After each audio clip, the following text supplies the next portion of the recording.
family of Central Queensland cattle farmers have had their dream crushed by this bloke. The Richards family saw clean energy as the future for their cattle property northwest of Rockhampton. Their land was among a few properties said to be a part of a $1 billion wind farm called Moonlight Range. You see, the Queensland government initially approved the project in December of 2024, but by January this year, the Deputy Premier, Jared Blay, had enacted a call-in notice that allowed the public to make submissions. Interested parties were given until March 14 to make a submission, and on May 22, the Deputy Premier revealed he had refused the development application for Moonlight Range. The 88 turbines were set to generate 450 megawatts of clean electricity, powering the equivalent of around 260,000 homes and creating up to 300 jobs during peak construction. The Queensland government said it had listened to the community.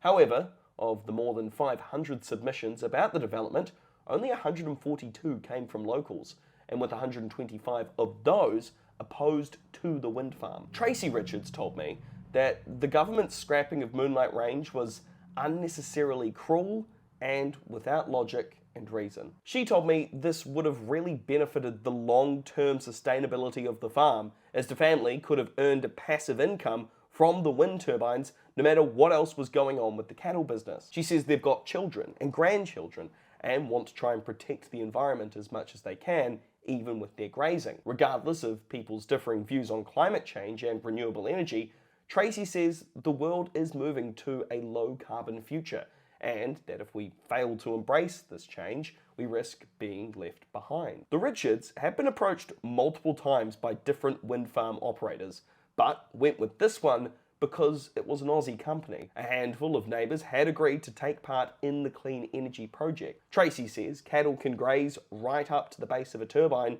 and that the proposed farming model would have allowed agricultural productivity to thrive alongside renewable energy development. But now, that's gone. Tracy told me this may have been the last chance for her family to transform their land into a renewable powerhouse. I don't know if emotionally as well as financially we could all cope again, Tracy said.